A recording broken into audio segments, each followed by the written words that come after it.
Welcome to Your American Dream. I'm Anisha Jennings, and today I'm honored to welcome Kavita Melwani to the show. Kavita is a master certified Jungian success coach. I hope I'm saying that right. Intuitive leadership coach and the founder of Soulful and Aligned Coaching. As a second generation immigrant, highly sensitive empath, and mother to two teenage boys, Kavita has been a serial entrepreneur since 2003. Her turning point came when she recognized her true gifts and leading her to specialize in helping heart-centered women of color and first and second generation individuals discover their soulful purpose and create aligned success. Through her unique blend of Jungian coaching, Reiki, and hypnotherapy, she's on a mission to help others ditch the burnout and find their authentic path. Welcome, Kavita. Thank you so much for being on my show today. Yeah, thank you. Thanks for having me on your show. You're welcome. So tell us all about Kavita. Today Oh we're my just gosh. here. I know here we are to unpack, where you started and what Mhm. your early life looked like as a, second generation immigrant and how you are where you are at this point. Yeah, sure. So, I am of Sindhi descent, and my parents were, generations of the merchants. So they were always business owners. So when they came to the United States, they were both of them don't have college degrees, so they were looking to start a business. Wow. Traditional retail brick and mortar business, Yes. traveling around and finally ended in South Texas on the border in Brownsville. All right. And so I grew up there. I was born in California, but by the time we got there, I was about 4 years old. So most of my memories are there. I have some memories from Detroit, where my sister was born, but most is there. Okay. And it created a unique foundation to be in a family that was financially struggling, and then being surrounded by business owners. My Mm, whole world was that, right? Especially in South Texas, there's not a lot of other industry. yes. So I think that created a foundation for a lot of a lot of what I've done after that. So yeah. Awesome. So what was your journey after that? Like, so Mhm. once your sister was born, and then what happened? Did you go to what was college life like, and Oh yeah, yeah. how did you start your business? Yeah, so I grew up working in my parents. They ended up with a jewelry store after trying a Mm. few things. So I would work there.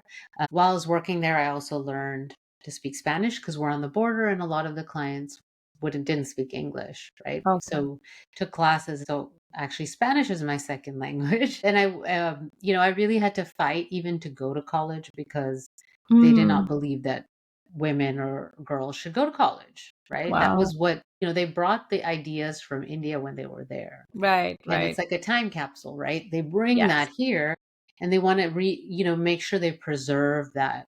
And it creates a lot of limitation, right? And we're Right. surrounded by a culture that was also very patriarchal, right? Mm, The Hispanic culture is that way. And so they didn't think there was anything much else, right? right.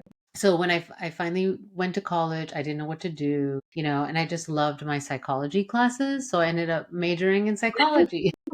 Lovely.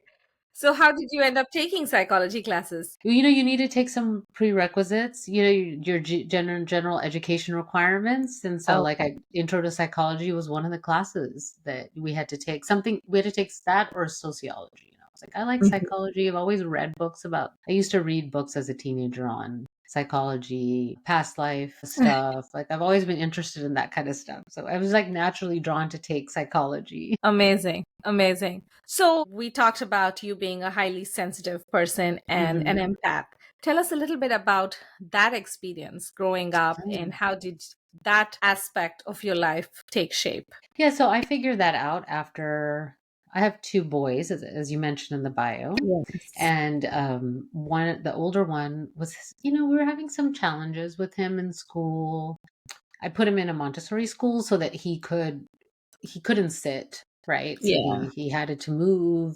He would get overwhelmed with loud noise. Like there were a lot of loud noises and things like that.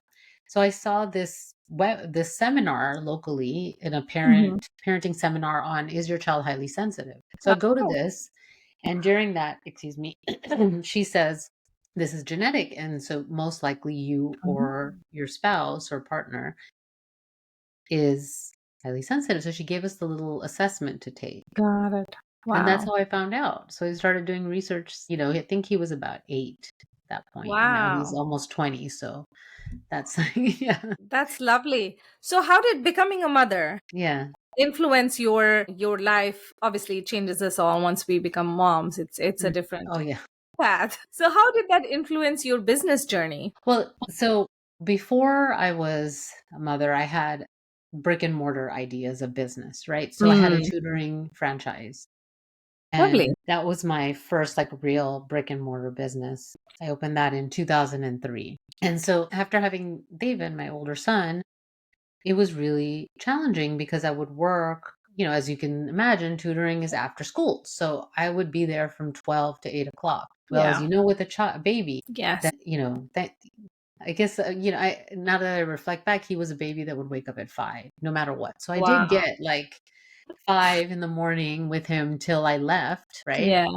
But when I came back, once he was older, he would be asleep. So Mm, I realized that I didn't want to live my life like that. I grew up with my parents working all the time because they hmm. were struggling. And I was like, that's not the childhood I want for my kids. But I also know that I'm not designed to be stay at home Yeah. mom, right? So I was searching for a balance of having a business and then also being present for my kids. So that is where I started with the home-based kind of businesses, right? So that's kind of like pushed me in that direction instead of looking more at like some other things, opening like another brick and mortar business, right? Right, right.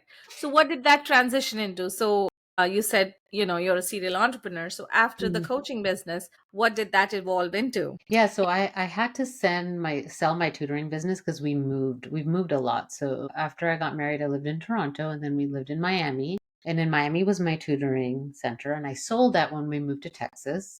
Mm, And in Texas, I thought, well, maybe I'll just be a teacher, right? And I looked at doing the credential, and then I finally landed on not wanting to do that because it was long hours. And I realized that when I work with kids, by the time I came home, I was so tired. Hmm. And then I also found out I was pregnant again. So I was like, Oh, this is not going to happen, right? So there were so many things, right?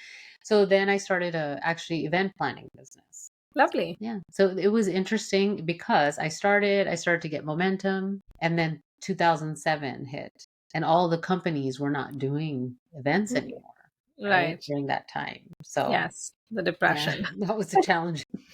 And so then I decided, well, it doesn't make sense to continue with event planning right now. Who knows Mhm. when, companies will start having events again because I didn't want to be a party planner. I wanted to do more of that, like the corporate events, right?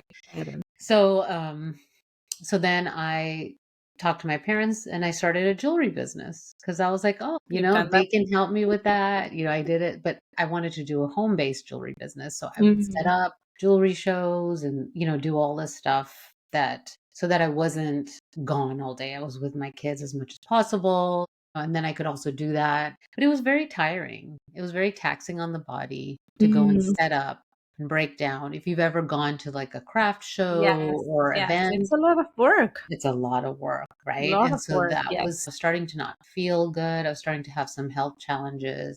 Mm, And then we had to move again. And so at that time I was working with a coach, and that's how I got started with coaching. I got it. had gone to a business networking event, marketing my jewelry business. I started doing custom because that was less taxing too, right? Because Yes. then I'm not all, relying on like setting up all the stuff. I would do custom. We didn't have social media at the time. This was a Yes. long time ago, right? Otherwise, that's what the direction I would have gone, right? So I was doing custom, and the way I was meeting was other business women that wanted something that was unique, Hmm. right? That expressed themselves that they could wear when they were speaking or doing other things, Absolutely. right? And so I met this woman who's a coach. She was doing a vision board workshop. And I said, well, I want to Lovely. do a vision board. I've never done that. That seems kind of cool, right? And so I went to her workshop and then sat there. And I remember she had magazines. It was in her house in Texas. There's big houses, right? Yes. And so she's like flipping through the magazines in her formal dining room she was using. And I saw all the women were like, like ripping pages out furiously. And I was like sitting there and I was like flipping and I couldn't find anything that I liked. Right. Mm, So she came up to me and I still remember she put her hand on my shoulder and she's like, do you need some help? And I said, yeah, I don't know what to put on this. So Mm. she's like, "Do you know what you want?" And I was like, "I don't know if I know what I want." Right. And Yes. so that was the kind of one of the turning points. And I had got to that because I had just come a few months before that. My first cousin had passed away. We had Oh, gone to his funeral. He was really young. He was almost 31, but he had cancer for like 12 years. So it wasn't like unexpected, but it was still yes. really, like a really jarring, Right. tragic thing, right? You go to, when I went to the funeral, it was like kind of like, these things are kind of wake up calls, right? They Right. kind of push you. So and then the vision board works. So it's like, sometimes we have a series of things that are telling us, like, come on, wake up. This is like, you're not Yes. on the right path for yourself, Yes. or it's time to change directions, right? So Right. Right. I worked with her and decided, well, I want to do something back in psychology. And like, if I Mm. really looked at before, I was interested in past lives, I was interested in people. I do remember in middle school, I did a project in my science class on dreams and the sleep cycle. And, Wow. so I've been interested in that for so long, but just kind of pushed that away because it's not acceptable it's like that whole mentality of just suck it up, right? Yes. Like, Yes, indeed. yeah, yeah. So it was not acceptable to go down that path, even though I wanted to be a therapist. They're like, you're not going to master's degree to be a therapist. Like, what is that? Mm. Right. Yeah. So like this constant, like wanting to please everyone around me, trying to make everybody happy. But then in that process, what do I want? Right. You Right. lose, you can lose touch with what you want. So she helped me reconnect with that. And so I'm, forever grateful to the work with her. And, I decided to go to graduate school, applied, got in, started, and then we had to leave Dallas. So then, anyway, so that threw me off for a while. And I worked with her virtually on the phone because, again, we didn't have this, Yes. right? So this was like Absolutely. 2012, Okay. 2013. Yeah. And so she's like, why don't you have you considered coaching? I know some good Mm. certification programs. And I had barely heard about coaching, right? Just like knew her and a couple people. So Right. I decided to go ahead and do it. I talked to someone that did the program.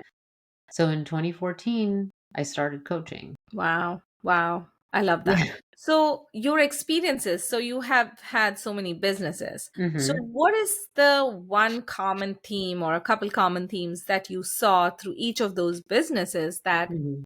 you feel has empowered you now in your current business? Well, there's a few things. One is there's so many different types of marketing. Right. And so with the brick and mortar business, I used to write articles for the local newspaper. I would have a Mhm. guest column about teaching, about education for kids, right? Because that was my business. Right. I actually have a master's in education, so that helped Wow. with that aspect, right? So I would write there and I would go to the chamber and advertise in Yeah. the newspaper, right? Things like that. But then when I moved to event planning, the networking, so all those things, experiences have helped me realize that in the end, no matter how you market, Yes. it's important to keep growing and learning. It's always about relationships and building connections with people and not Yes. being attached to, well, I did this for this person or I went to this event or whatever, that's going to result in something. You're Yes. just planting seeds and you don't know which ones are going to sprout or even where it will sprout. There's so many times where I've talked to one person and then they refer someone that I would never have met. And I don't even know that they refer them. I once Mm. had a person a yoga teacher I met at a conference and she referred someone to me and she's like, "Oh yeah, I asked her, how did you find me?" She's like, "Oh, this yoga teacher." I just like, what? Like I talked. Yes. So you never know. Always being, all my businesses were about helping people, right? The Mm. tutoring Yeah. center, helping with events, even the custom jewelry. Like it was all about like helping people be better in some Right. way, the better version of themselves. So those two Absolutely. things I would say. Amazing. So, tell us about, you talk about burnout and feeling unfulfilled, right? What was that like in your life, and how did it lead to you wanting to help others who are experiencing that? So burnout is really insidious, especially for high achievers. Yes. I've found that first, second generation immigrants, it's so common because we're struggling to just like wanting to find our place in the world. I've Yeah. often felt like I don't really belong anywhere, Yes. and so that sense of it's internal and you may not even be conscious of it, but always trying to achieve something Right. and almost like that achievement needing to prove your worth or to fill that hole in your heart, right? That comes from not Yes. feeling like you belong anywhere really and not feeling the roots of a home, right? When we Right. leave, a country that we have generations, and then go somewhere else, you Yes. just don't ever feel like either place is your home anymore. Right. And so it's this sense of like this that I found that that's one of the main causes in the needing for achieving. Why are you a high achiever? Why is that so important? Right. And so Mm-hmm. Mm-hmm. there's all these things that lead to pushing yourself, ignoring your needs, which leads to burnout. Right. And I've experienced burnout, that what I described after my cousin's funeral and in the Right. vision board workshop, even though that didn't seem like burnout, I was tired. Right. Remember, I was Right. taking and setting up all these things. Like, why did I Right. do that? Right? What was that need that I was trying to fulfill there? Right. And so that sense of experiencing burnout a couple times, right? And Right. so a few times in my life. And then with coaching, when I was launching the business, like pushing and pushing and pushing and pushing myself to 3 years into my business, I Wow. was just done. I was like, do I even want to coach anymore? Like, this is so Mm. hard. Because the first couple years in a business, you're building, right? You're Yes. really, Absolutely. it's a lot of energy, but it's really important to pace yourself, Yes. right? Yes. Indeed. It's hard not to, especially when it's hard too because you're passionate about what you do. So Right. health issues, it shows up as health issues. It shows up as being kind of maybe just irritable, a little bit more Mm. irritable more easily, maybe feeling a little bit more isolated. It can show up as just being tired all the time or wired. The Mm. tired and wired thing is a real thing, right? You're Yes. exhausted, you really just can't rest, Yes. right? Your body is like physically tired. You just want to sleep, but your brain won't let you shut up. So, yeah. Exactly. That's exactly, and so that's a sign that I'm not saying you're always burned out, but you're Right. reaching to a point where your body is telling you something. Right. Right. And we're kind of conditioned to ignore that. Yes. Yes, indeed. Absolutely. So you moving, Hmm. you kept moving and Yeah. having this background, I relate to the Indian upbringing and how, it's like, don't talk about your feelings, don't talk about, just keep pushing, pushing, go, go, go. Yeah. How has that influenced you and what changes did you make? And what would be your suggestions for people dealing with these things?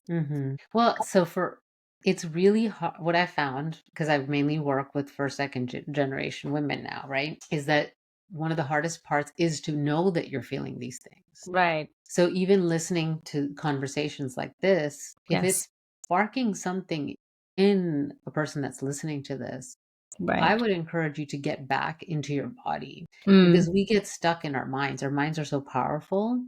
And those feelings, you can rationalize them and think Right. about them, but not feel them. And so you can do some breath work, Right. right? Like a Right. grounding. Grounding is, people use that word all the time, but what the heck is grounding? What Yes. is Yes. that, right? Yes. That was Grounding going to is be my next yeah, question. yeah.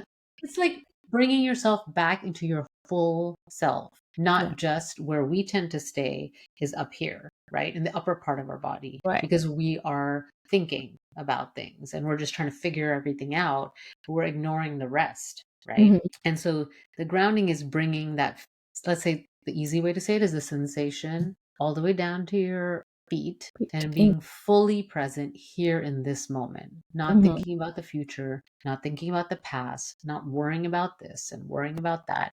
That's the grounding. So doing that through feeling your body I mean, one of my favorite things is doing a movement because I find it hard to just Mm. sit in one place, right? So if I just walk around even your house, but not listening to anything, Right. right? Just being Just present.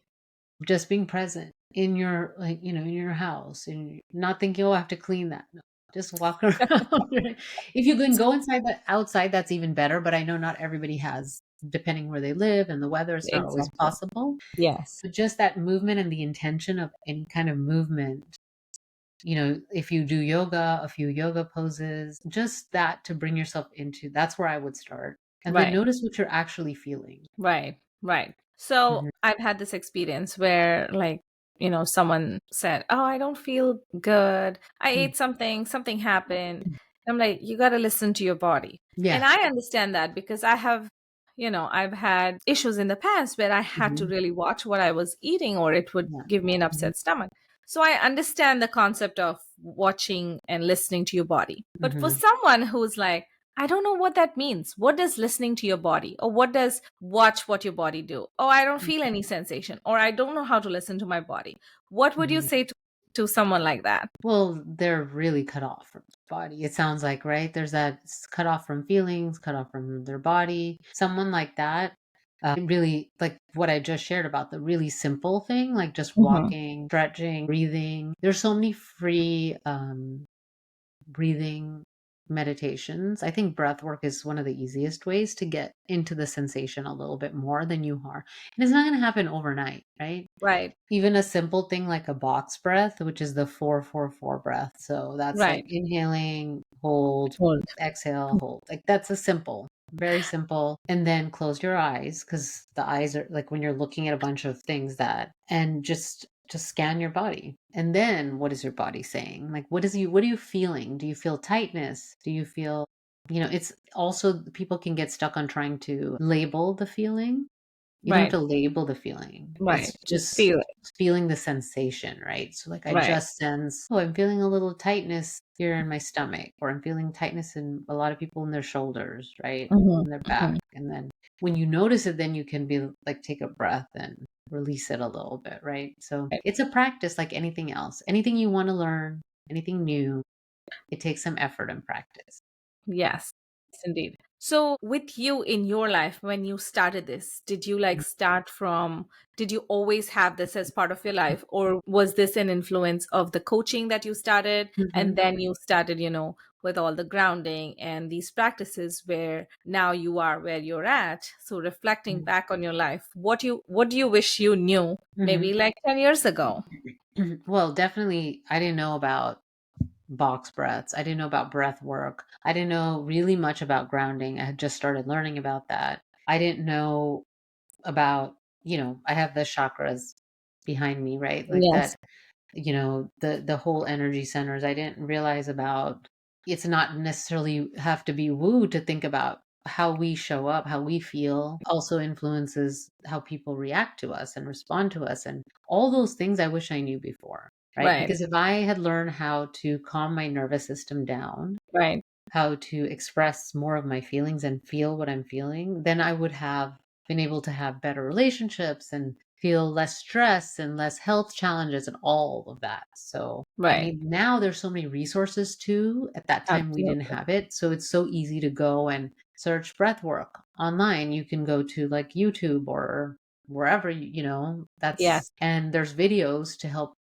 guide you through that, right? And right, so right. I would if anyone's feeling anything that we talked about today, any of those kind of or they even when we're talking about burnout, they're like, "Well, I wonder if I am." Mm, If you're saying I wonder if I'm burnt out, I would that is, investigate that. yes. Absolutely. When you hear the word burnout and you feel a little sensation, then you gotta Mhm. investigate, Yeah. like you said. So tell us a little bit about your Jungian coaching. Yes. So what I've done over the years is continue to take training and certifications. So I have my coach training, I have a couple, like 3 or 4 certifications. I also am a trained regressionist and hypnotherapist. Oh, And then a few years ago, I decided I found a coach training program that does Jungian coaching, which follows Carl Jung, right? And his ideas are present in our society. You just don't mhm. realize this. Most people don't know it's from him, right? So he talks Okay. about shadow work, dream work, the unconscious. So he did a lot of that. He studied under Freud, right? And he left Freud because he did not believe in some of the things that Freud was doing. That's how Okay. he kind of grows. So he's brought all these things into society and to learn this coach training program is a foundation of using it brings some Eastern spirituality. So the two founders, one of them has studied the Bhagavad Gita in detail and the Upanishads and brings that into that. And so the Hmm. Eastern philosophy and also neuroscience and Carl Jung into that. So that's why I was drawn to that. training, and I pretty much did the first level, the master's, all of it. And so Wow. that is the basis of the work I do. The reason I also was drawn to it, because sometimes I believe coaching is valuable for sure. And Yeah. everybody, we all need different types of coaching, and sometimes we need different support at different points in our life. Right.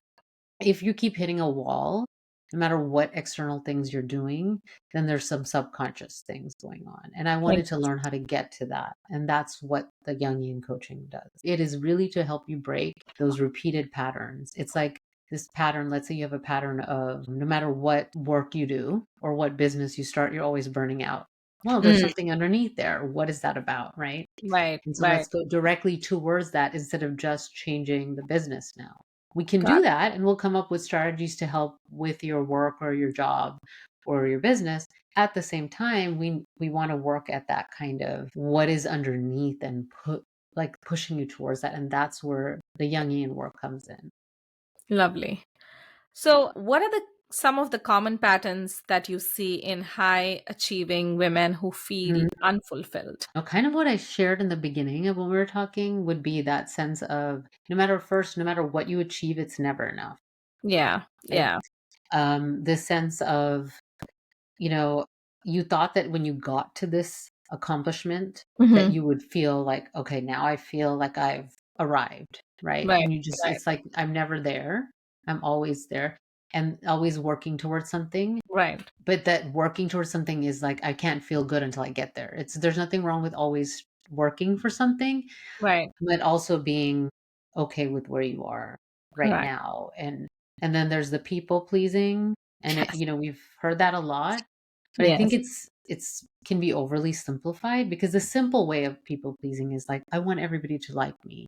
But Right. that's not necessarily how people pleasing shows up for high achievers. Okay. Mm. Because for high achievers, it's more of a sense of needing everybody to see your value, Uh, right? okay. So it's not like I don't want them to say, "Oh, Anisha, she's so amazing." Right. Or instead, it's more like, "Oh, Anisha, look at all the things she's done. Right. Like, wow, Right. look at her accomplishments." Needing that validation. So Make that people pleasing is more insidious. It's not so mm, obvious as it's the not way it's right. shown or talked about generally. Oh, lovely. Thank you for that. That was something that I did not even think about. That when we Mm-hmm. say people pleasing, it's more like you just want everybody to like you. But thank you Mm-hmm. for highlighting that point. So, how do you help your clients overcome emotional blocks? Yeah, so a lot of it is first few sessions. Usually, they need to trust me. Right. So there's a lot of them telling some stories. We do some practices in the beginning, more mindset, Right. thoughts, working on that. Depending what work they've already done, I don't like to waste people's Yes. energy and time, right? And then from there we start doing some of the shadow work. I do some visualization, some active imagination. We do some dream work. We do things like that. That's because it's harder to get to those things sometimes just by talking, Right. Right.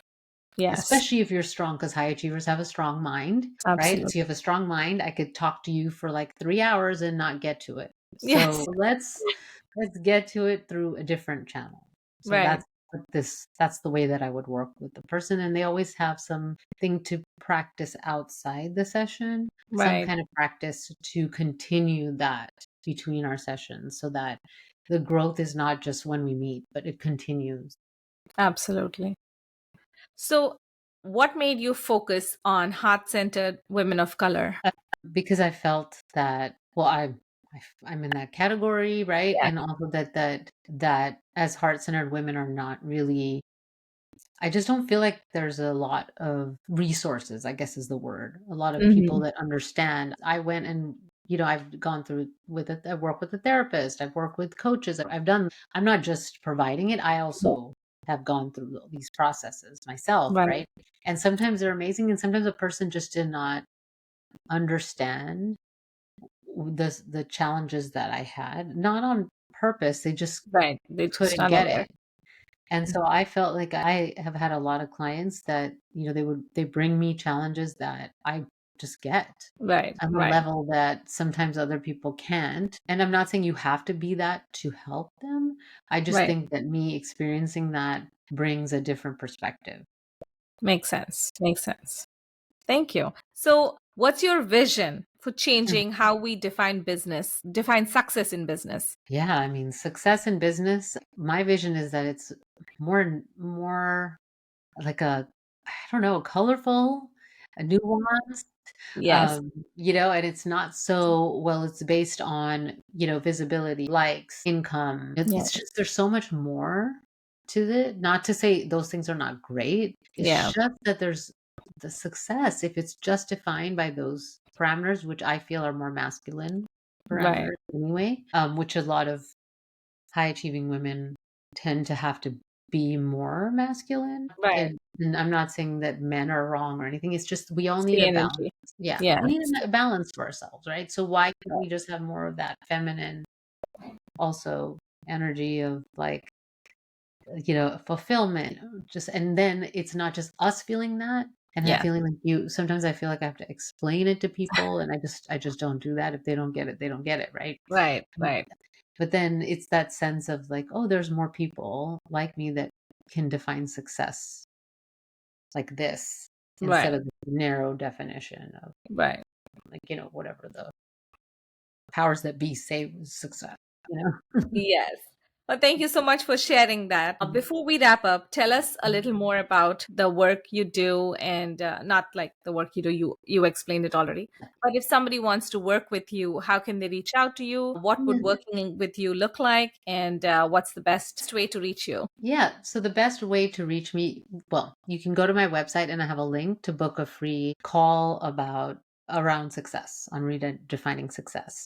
Got And it. so I spend 30 to 45 minutes with people, no obligation, because when I work with someone, I want to feel a connection and I want them to feel connected to me. So they can go to my website, alignedandsoulful.com. And on the top corner, there's a button that to book it. And you fill out, I have some few questions so I can prepare. Right. And then we can connect. And we connect on use Zoom to connect with people. Sometimes people prefer phone, which is okay, Yeah. especially the first time. Um, and then from there, we can explore if working together is a good fit. After I hear, and if we feel a connection, then we Right. can explore that. I work with people on Zoom generally, like I said, some even continuing, sometimes phone. We generally meet every other week so that you have time to integrate what we've done. Right. I work with people anywhere from 6 months. I've had clients for 3 years, like, whatever you need, but we usually start smaller. And yeah, and I stay in touch with my clients in between sessions. I send visualizations. You're going to get a lot of resources. So, Nice, nice, lovely. mhm, Well, thank you so much for being here today, sharing your mhm. journey, sharing your story and your experiences and your business. Thank you again. Thank you. As we conclude our soulful conversation with Kavita, remember that true success isn't just about achieving goals, it's about aligning with your authentic purpose. If you're ready to share your journey of transformation through a website that reflects your soulful mission, I'd love to help create that digital space through custom WordPress or Squarespace websites. This is Anisha Jennings reminding you that sometimes the most powerful success comes from honoring who you truly are. Until next time.